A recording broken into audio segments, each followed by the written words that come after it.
Every action you take is a vote for the type of person you wish to become. No single instance will transform your beliefs, but as the votes build up, so does the evidence of your new identity. You do not rise to the level of your goals. You fall to the level of your systems. You should be far more concerned with your current trajectory than with your current results. When you fall in love with the process rather than the product, you don't have to wait to give yourself permission to be happy. You can be satisfied anytime your system is running. Goals are good for setting a direction, but systems are best for making progress. Habits are the compound interest of self-improvement. All big things come from small beginnings. The seed of every habit is a single, tiny decision, but as that decision is repeated, a habit sprouts and grows stronger. Roots entrench themselves and branches grow. The task of breaking a bad habit is like uprooting a powerful oak within us, and the task of building a good habit is like cultivating a delicate flower, one day at a time. Problem number 1. Winners and losers have the same goals. Be the designer of your world and not merely the consumer of it. Every action you take is a vote for the type of person you wish to become. When nothing seems to help, I go and look at a stonecutter hammering away at his rock, perhaps 100 times without as much as a crack showing in it. Yet at the 101st blow it will split in two, and I know it was not that last blow that did it, but all that had gone before. Success is the product of daily habits, not once-in-a-lifetime transformations. When you can't win by being better, you can win by being different. Professionals stick to the schedule. Amateurs let life get in the way. The purpose of setting goals is to win the game. The purpose of building systems is to continue playing the game. True long-term thinking is goal-less thinking. It's not about any single accomplishment. It is about the cycle of endless refinement and continuous improvement. Ultimately, it is your commitment to the process that will determine your progress.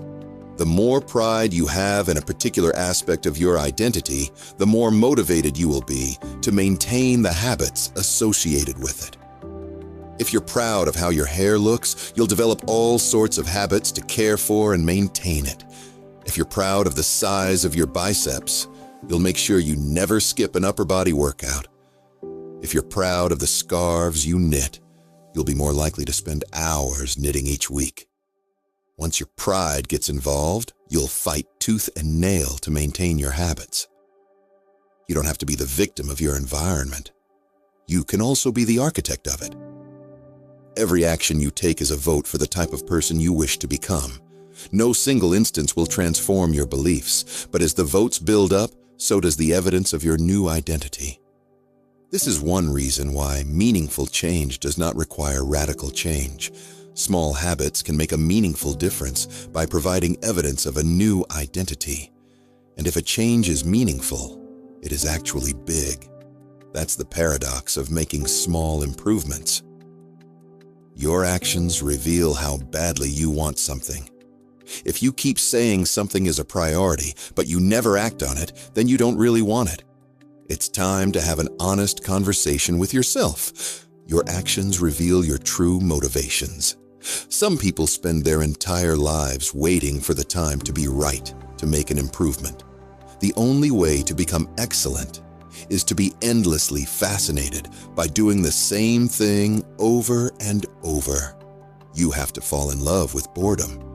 If you want better results, then forget about setting goals. Focus on your system instead. The ultimate form of intrinsic motivation is when a habit becomes part of your identity. It's one thing to say, I'm the type of person who wants this. It's something very different to say, I'm the type of person who is this.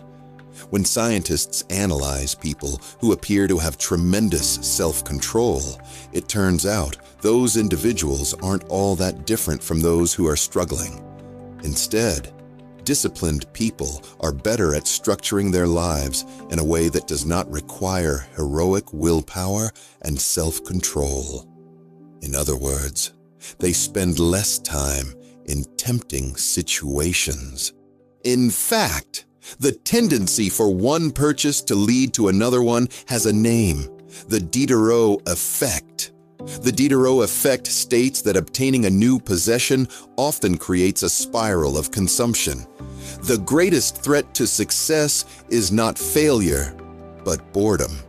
We get bored with habits because they stop delighting us. The outcome becomes expected, and as our habits become ordinary, we start derailing our progress to seek novelty. With outcome-based habits, the focus is on what you want to achieve. With identity-based habits, the focus is on who you wish to become. We imitate the habits of three groups in particular: the close, the many, the powerful. It is easy to get bogged down trying to find the optimal plan for change, the fastest way to lose weight, the best program to build muscle, the perfect idea for a side hustle. We are so focused on figuring out the best approach that we never get around to taking action. As Voltaire once wrote, "The best is the enemy of the good." Over the long run, however, the real reason you fail to stick with habits is that your self-image gets in the way. This is why you can't get too attached to one version of your identity. Progress requires unlearning.